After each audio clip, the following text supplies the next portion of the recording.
welcome to the potty. This is our very first episode where we're going to talk about probably something you don't normally start a podcast on, and we're going to talk about loneliness.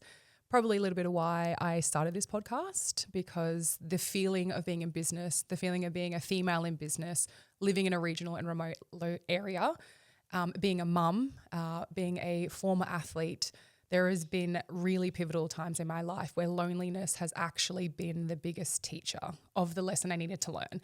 And I want to share that, and I want to start there because a podcast is a really great opportunity to tell a story, and we're going to use this podcast to tell stories and share lived experiences that I've had, because I think when women share stories and knowledge, we can gift the next women either following us or right beside us, or even the intergenerational women before us. When we share our stories, we can feel less lonely. So let's jump in and start here. Welcome. So excited to be yarning with you all.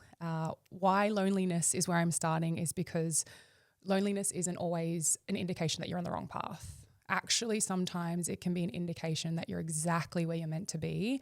And it is the most uncomfortable lesson I've had to learn over and over and over again. And I want to start with a story and a share of being an athlete. I think when I was really fortunate to be a Jillaroo and playing for the Indigenous All-Stars, and I got to play for the one and only best state, Queensland, I was also at the time playing rugby sevens for the Queensland Rugby Sevens Reds team. I was living in Brisbane, away from my family, away from my country, but I was surrounded by teams, multiple teams of different women who lived all around Queensland, Sydney, some from up north, and you would think at that point in my life I wouldn't be lonely. You would think at that point in my life I had many people I could reach out to, pour my heart out to, share the losses, share the wins with, but in fact it was probably the loneliest time of my life. And that's really hard to admit because I should have been so fortunate and privileged to play for my country, and I was. But internally, which I think a lot of athletes can relate to, I didn't know. I was constantly questioning whether I was making the right decisions. Like, was I good enough? Am I doing enough in the gym? Am I training hard enough? Am I connecting with my other teammates enough? Do I get along with them? And when you're constantly playing in representative levels, because at that time we didn't have an NRLW, we were playing local league and then we were playing representative league. And what that looked like was you would have training camps and you go straight into it. You were constantly playing with different women who you didn't have a relationship with. And as a First Nations woman, relationships were so important. How do I know if I have safety with you? How do I know that I'm going to throw myself in front of this, 97 kilo woman to protect you if I don't know if you'll do it for me, because we haven't had the time to build a relationship? And so actually for me as an athlete, it was the loneliest period of my life.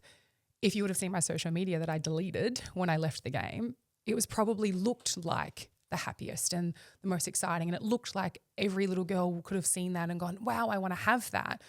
But the reality of what it looks like isn't actually what it is, right? Like what we see on social media is just really the surface level of all of the things it takes to get there, but also the lonely journey and the lonely roads that you travel by yourself. And I'm so excited to talk in the next sort of episodes as well about, that loneliness as a mother and becoming a mother and a single mother.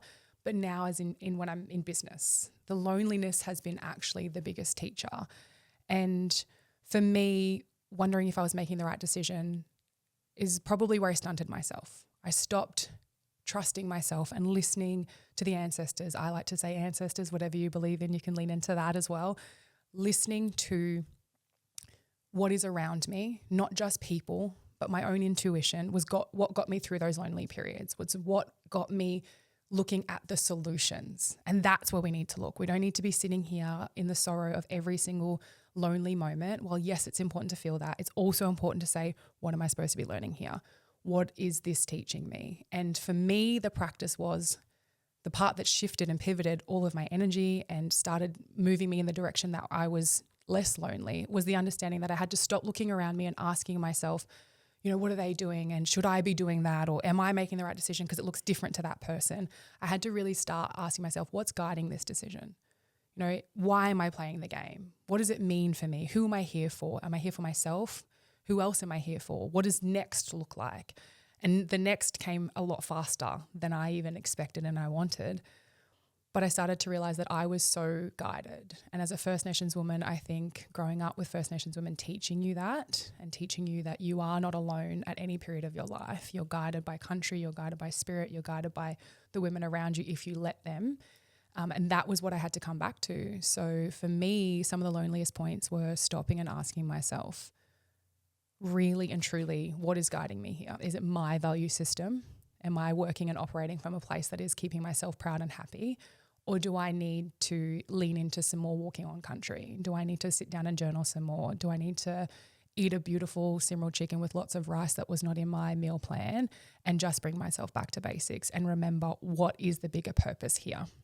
So for me, if anyone is listening into this, I want you, if you're feeling this, the same feeling that I'm describing now, I really want you to ask yourself, what is this loneliness trying to teach me right now? Because walking somewhere before others have arrived can be really hard, but it also is a journey that doesn't mean it's the wrong journey. It just means that possibly it's leading you in a different direction that hasn't been walked before.